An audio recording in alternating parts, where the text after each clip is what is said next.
Vamos a hablar el día de hoy del compromiso del sistema nervioso central por los neurotóxicos, teniendo en cuenta que esto podría incluso ocupar todo un libro entero. Vamos a tratarlo de enfocar hacia un tema que nos interesa, sobre todo en la unidad de cuidado intensivo, que son aquellos tóxicos que simulan una muerte encefálica en la unidad de cuidado intensivo.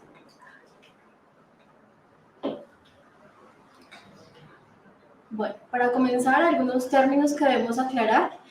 En cuanto al estado de conciencia, podemos tener un paciente en somnolencia, que es aquel paciente que únicamente va a responder a estímulos verbales.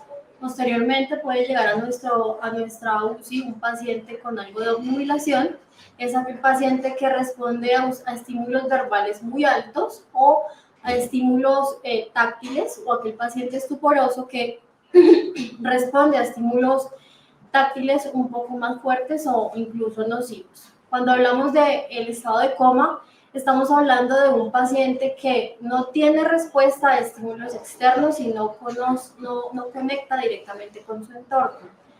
Debemos también tener en cuenta la definición del estado vegetativo o el síndrome de vigilia, que es cuando el paciente tiene una apertura ocular pero no conecta con su entorno. Esto generalmente se hace como diagnóstico después de 28 o 30 días en el que el paciente está en un estado de coma o una alteración profunda o severa del estado de conciencia, y finalmente el estado de mínima conciencia, donde el paciente tiene algo de apertura ocular, pero adicionalmente tiene algo de interacción con su entorno. Es aquel paciente que además de que abre sus ojos, puede llegar a mirarte y a seguirte con la mirada, o incluso mover una mano o comunicarse con los gestos. Entrando al término de muerte encefálica, debemos tener en cuenta algunos prerequisitos. Dentro de los prerequisitos, una anamnesis muy completa, tener en cuenta también que el paciente debe descartarse algunos mecanismos confusores que nos pueden estar simulando una muerte encefálica. Dentro de los mecanismos pueden haber tóxicos, puede haber un desequilibrio del electrolítico o puede haber una inestabilidad hemodinámica que nos esté hipoperfundiendo el cerebro de este paciente. Adicionalmente, debemos estabilizar de la mejor forma a nuestro paciente, el soporte vasopresor, ventilatorio, corregir todos estos trastornos endocrinos, metabólicos y ácido base, y cuando tengamos a nuestro paciente en las mejores condiciones, vamos a evaluar la parte de los reflejos de tallo, que en el paciente en muerte encefálica va a tener reflejos de tallo ausente, es decir, ausencia del reflejo oculocefalónico, oculovestibular. Vamos a ver que tiene ausencia de los reflejos fotomotores, tanto directos como consensuados. Va a tener unas pupilas completamente midriáticas y vamos a ver que es un paciente que tiene una respuesta completamente ausente ante su entorno. Es un paciente que vamos a soportar, es un paciente al cual le vamos a realizar una imagen inicial, probablemente un TAC, una resonancia que nos permita orientar mucho mejor el contexto de este paciente, pero algo muy importante es que nos debemos ayudar de algunas pruebas tan importantes como las pruebas auxiliares, de las cuales hablan estos artículos que nos apoyan al hablar de muerte encefálica, y son basadas en el Doppler cerebral de los flujos sanguíneos. Como vemos aquí, posteriormente debemos realizar una prueba de apnea siempre que se cumplan todos estos criterios, y dentro de la prueba de apnea debemos hacer una preoxigenación con oxígeno al 100% directamente a 1 o 2 centímetros a nivel de la carina, aproximadamente, como les digo, por 10 minutos para proceder a realizar una apnea en este paciente y ver si responde con algún estímulo espontáneo respiratorio, o después de un tiempo tiene una acidosis con un PCO2 mayor a 60, cuando hablaríamos de una prueba de apnea positiva. Adicionalmente, tener en cuenta que nos ayudamos de otro especialista, puede ser neurólogo, neurocirujano e incluso el toxicólogo en estos casos donde la confusión puede ser bastante alta. Bueno, entrando ya directamente a nuestro tema, debemos tener en cuenta que en 2017 se reunió tanto el Colegio Americano, la Academia Americana de Toxicología y la Sociedad de Cuidado Crítico para establecer algunos fundamentos respecto a los tóxicos que podrían llegar a simular la muerte encefálica. En general, ellos nos hablan que Debido a que este acontecimiento es muy poco frecuente, debemos tener en cuenta todos los reportes de caso existentes incluso desde el 1976, los cuales vamos a ver más adelante. Adicionalmente, nos dicen que debemos siempre tomar parte de paraclínicos como los niveles séricos del tóxico que estamos pensando y que 5 vidas medias en caso de un tóxico que no sabemos exactamente las dosis, pues pueden ser insuficientes para la eliminación completa en el cuerpo. Por este lado, establecer que la anamnesis es sumamente importante. Probablemente el paciente no nos dé mucha orientación al aula, pero vamos a hablar con la persona de la ambulancia que la trajo, quizás la familia que encontró a ese paciente en su casa, a su alrededor, si consumió por inhalación, por consumo oral, por consumo quizás tópico, la sustancia, tener en cuenta la temporalidad entre el consumo, los síntomas, tener en cuenta adicionalmente trastornos orgánicos que tenga este paciente, quizás psiquiátricos que le hayan impulsado al consumo de estos tóxicos, y tener en cuenta también los factores de riesgo que pueden alterar la vida media de los medicamentos y en este caso de los tóxicos en nuestro paciente. Dentro de los factores que alteran la vida media vamos a ver varios. Dentro de ellos, pues, es un paciente que ingresa críticamente enfermo, inestable, hipoperfundido, con vasoconstricción esplácnica y todo esto nos va a generar dismotilidad a nivel intestinal. Todo esto va a ser muy importante cuando diagnostiquemos o estemos pensando en una muerte encefálica asociada a un tóxico. Dentro de los signos clínicos habituales que encontramos en nuestro paciente podemos encontrar alteración visual, alteración auditiva, alteración incluso a nivel del gusto o del olfato. Quizá podemos encontrarnos con síndromes extrapiramidales, frecuentemente con convulsiones, somnolencia, estupor, lo que hablábamos anteriormente, pero en el caso de nuestros pacientes que nos competen el día de hoy, son pacientes que llegan con ausencia completa de los reflejos de tallo. Pacientes que a su ingreso vamos a intubar, vamos a iniciar todo el soporte, vamos a trasladar de inmediato a nuestra unidad y vamos a realizar una imagen inicial. Este es un artículo publicado por el Journal of Critical Care 2017, donde nos hace una revisión de la literatura de los casos que generalmente simulan una muerte encefálica. Nos habla de que hay enfermedades autoinmunes como el Guillain-Barré, nos habla de infecciones en el sistema nervioso central, en este caso virales en su mayoría, de encefalitis autoinmune y lo que nos compete el día de hoy que son los tóxicos. Hasta 42% de los casos que simulan muerte encefálica son tóxicos. Dentro de los más frecuentes vemos el baclofeno, el bupropión, los antidepresivos tricíclicos, entre otros. Por este lado vamos a ver que fueron 17 pacientes intoxicados, reportes entre el 74 y el 2018, edades entre 22 y 60 años, y la clínica característica era la ausencia de todos los reflejos de tallo. En estos pacientes, no en todos se hizo el test de apnea porque no cumplían los prerequisitos de los cuales ya hemos hablado previamente, pero sí se hizo imágenes como la TAC, como la resonancia y como el electroencefalograma. Vamos a ver inicialmente el episodio de tóxicos con etilenglicol. Tener en cuenta que el etilenglicol es un tóxico que generalmente se encuentra como aceite anticongelante de carros.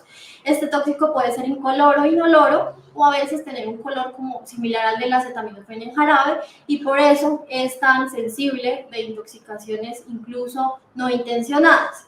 Tener en cuenta que tiene diversas etapas y que las etapas incluso desarrollan hasta el día 16 de la intoxicación. El estado neurológico se deteriora entre el día 2 y 4, el estado cardiopulmonar se deteriora entre el día 5 y aproximadamente el día 8, y la enfermedad renal se caracteriza por requerimiento de hemodiálisis según la dosis consumida. Se dice que la dosis tóxica mortal es una dosis mayor a 100 cc y que los metabolitos que libera el etilenglicol generalmente son 3, pero el más importante de estos es el oxalato, donde vamos a ver un acúmulo en los túbulos renales, y adicionalmente a este acúmulo vamos a ver una enfermedad renal que incluso puede llegar a ser crónica. Dentro de los pacientes que se intoxicaron por etilenglicol es muy importante tener en cuenta que los casos reportados tuvieron muy mal pronóstico neurológico a largo plazo. Este otro artículo es del Neurocritical Care en este año, 2021, y nos habla de los tóxicos que confunden una muerte encefálica, igualmente a base de la revisión de la literatura. En total 56 pacientes, 13 accidente ofídico, 11 con baclofeno, 7 con bupropión y 8 con antidepresivos. Vamos a hablar de los más comunes. El baclofeno, generalmente pacientes que fueron detectados entre 18 y 56 años, dosis que habían consumido intratecales por manejos crónicos de su estado de espasticidad e incluso dosis orales tan altas como 3 gramos. Vamos a ver que la ausencia de los reflejos de tallo, incluso en uno de los casos, se presentó por 7 días de ausencia de reflejos de tallo, donde pudimos haber confundido el caso de este paciente con una muerte encefálica, enfocarlo como trasplante de órganos, pero no, al séptimo día despertó. La ausencia de reflejos pupilares característica, y los prerequisitos no se cumplieron porque nunca se llegó a tener un pH adecuado. La hipotermia no permitió realizar todo el proceso del test de apnea, entre otros. Y dentro del electroencefalograma vamos a darnos cuenta que es característico el patrón de supresión en ráfagas, las ondas delta y las ondas trifásica periódicas. El resultado, vamos a ver que el resultado es muy bueno. La extubación se logró incluso dentro de 24 y 3 días y la recuperación neurológica fue completa. Dentro de las generalidades del baclofeno, el mecanismo de acción que puede generar tanta depresión a nivel del sistema nervioso central es el hecho de que son agonistas a nivel GABA-B, inhiben la transmisión de calcio y así hiperpolarizan la membrana, impidiendo que se liberen aminoácidos excitatorios como el glutamato y el aspartato. La vida media realmente varía, porque en este caso estamos hablando de dosis tóxicas. Los niveles, como decíamos, son importantes y el manejo, como decíamos, inicialmente el soporte, si requiere el carbón activado, probablemente en las 2 o 4 horas iniciales, benzodiazepinas porque habitualmente llegan convulsionando, y aunque la fisostigmina y el flumazanil no son antídoto directo, se ha demostrado que en estas dosis tóxicas pueden revertir los efectos neurológicos de los cuales hablábamos. Dentro de los antidepresivos tricíclicos, tener en cuenta que el que más he mencionado es la mitriptilina, dosis tan altas como 9 gramos. La ausencia de los reflejos de tallo fue característica incluso por 48 horas. Dentro de los prerequisitos que no se cumplieron, la inestabilidad hemodinámica, la temperatura, el desequilibrio hidroelectrolítico y las neuroimágenes que ellos tomaron, que fueron la TAC y la resonancia, que fueron completamente normales, con electroencefalograma, característicamente un patrón de supresión de ráfagas, que cuando uno ve la literatura, hablan de que este patrón tiene un muy mal pronóstico neurológico. Sin embargo, como vemos aquí, son pacientes que se extubaron en 3 días y tuvieron recuperación neurológica completa. Dentro de las generalidades de los antidepresivos tricíclicos hay que hablar que hay 5 mecanismos de acción diferentes, probablemente dentro de los más importantes que afecten el sistema nervioso central de nuestro paciente es el efecto sobre los receptores de histamina, los muscarínicos y los GABA, en este caso los GABA-A.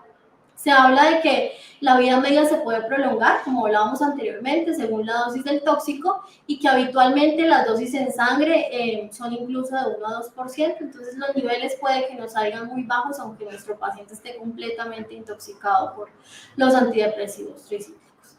Hablando un poco del bupropión, tener en cuenta que los pacientes afectados por esta intoxicación fueron pacientes entre 13 y 47 años, dosis tan altas como 27 gramos y como vemos dosis a nivel sérico tomadas hasta 5.898 nanogramos por mililitro. El déficit neurológico duró hasta 120 horas, característicamente aumento de los reflejos, disminución o ausencia de los reflejos corneales y en general de todos los reflejos de tallo. Dentro de los prerequisitos, uno de estos pacientes presentó mioclonías, neuroimagen normal, un silencio eléctrico y falleció en un paro cardiorrespiratorio. Otro de estos pacientes tuvo déficit cognitivo severo a largo plazo y sin embargo el resto de pacientes se recuperaron completamente respecto a su estado neurológico. Hablando un poco del bupropión, vamos a ver que la FDA ya lo aprobó como medicamento antidepresivo de segunda generación. Habitualmente lo encontramos en aquellos pacientes que están en proceso de dejar de fumar y también aquellos pacientes que tienen algún déficit de atención. En general, inhibe la recaptación de dopamina, de noradrenalina, Las vidas medias dependen de los metabolitos que finalmente se liberan, y las reacciones adversas que generalmente vemos son las arritmias, el QRS prolongado, malestares gastrointestinales, convulsiones, y el estado neurológico, como vemos, es muy bueno a largo plazo en estos pacientes que llegaron con ausencia de reflejos de tallo. Dentro de los anticonvulsivantes, para mencionar, medicamentos como la carbamazepina, el ácido valproico, ausencia de los reflejos hasta por 5 días en unidad de cuidado intensivo, neuroimágenes completamente normales. En general, el patrón de la supresión de ráfagas, que característicamente también veíamos en los tóxicos anteriores, y una recuperación neurológica que es completa. En cuanto a los barbitúricos, lo que representa este grupo de medicamentos fue el pentobarbital. En general, la ausencia de reflejos de tallo hasta 5 días, y esos pacientes se presentaron incluso sin actividad eléctrica, y a pesar de la ausencia de la actividad eléctrica, tuvieron una recuperación neurológica completa a largo plazo. Del accidente ofídico, que fueron 13 casos, fueron bastantes casos, hay que tener en cuenta que fueron por la Carit Común India, y en general, pues todos los casos fueron reportados en la India. Tener en cuenta que en general los accidentes ofídicos pueden generar manifestaciones neurológicas que van desde arriba hacia abajo. Estas manifestaciones se caracterizan por ptosis, oftalmoplegia, alteración de los músculos a nivel de cara, cuello, diafragma, y la recuperación es igualmente desde distal hacia proximal o hacia arriba. Otros medicamentos reportados en la literatura: alcoholes, antiarrítmicos como la lidocaína, medicamentos que todos los días usamos como por ejemplo el magnesio, antiparalíticos como por ejemplo la succinilcolina, organofosforados, entre otros. Vamos a ver que en el caso de los organofosforados, incluso la ausencia de la pérdida del estado de conciencia y reflejos de tallo duró hasta 120 horas, con patrones electroencefalográficos diferentes. Este otro estudio es un estudio hecho en Berlín, donde veíamos que los pacientes neurológicamente tenían un deterioro y un mal pronóstico por diferentes causas: trauma craneoencefálico, hemorragias, entre otras, y eran pacientes que habían estado expuestos a medicamentos como propofol o sulfentanil por mucho tiempo, y teníamos que hacer un diagnóstico de muerte encefálica. Sin embargo, no sabíamos en qué momento era indicado después de la suspensión del propofol y el sulfentanil. Este estudio nos habla de que hay que determinar concentraciones séricas, hay que hacer un seguimiento de estas concentraciones, hay que hacer un monitoreo y una eliminación de idealmente a 4 a 5 vidas medias, y además, en cuanto al propofol, son niveles en rango inferior a 0.4 microgramos mililitro, y el sulfentanil, niveles en rango sérico menores a 0.2 nanogramos mililitro. Dentro de las conclusiones que podemos tener hoy, tener en cuenta que los tóxicos que simulan la muerte encefálica, si bien no son frecuentes, tienen un pronóstico neurológico muy bueno, y en el transcurso de los días podemos ver la evolución y la recuperación de los reflejos de tallo en nuestros pacientes. Siempre que estemos pensando en un paciente en muerte encefálica, evaluar todos nuestros prerequisitos de los cuales hablamos anteriormente, tener a nuestro paciente lo más estable posible, corregir todas las alteraciones electrolíticas, metabólicas, endocrinas, la anamnesis, que es tan importante en estos casos, porque aunque nuestro paciente no nos dice mucho, el entorno, la familia, el personal paramédico nos puede dar mucha información respecto a la intoxicación de nuestro paciente. Tener en cuenta además que en general los niveles séricos del baclofeno pueden estar presentes en nuestra institución, igual que el bupropión, los antidepresivos tricíclicos, barbitúricos, anticonvulsivantes. Hay que realizar tren de 4 o TOF en los pacientes en los que sospechemos una mordedura o un accidente ofídico, y adicionalmente en los pacientes que hayamos expuesto a los fármacos de bloqueo neuromuscular. Las 5 vidas medias, como hablamos durante toda la charla, no son suficientes cuando los medicamentos son administrados a dosis tóxica, y por eso debemos garantizar, además de unas más de 5 vidas medias, probablemente un seguimiento de los niveles séricos, y tener en cuenta que el diagnóstico de muerte encefálica se realiza con 2 especialistas, y en estos casos deberíamos tener la opción del toxicólogo, que nos va a dar muchas miras a un mejor pronóstico. Muchas gracias.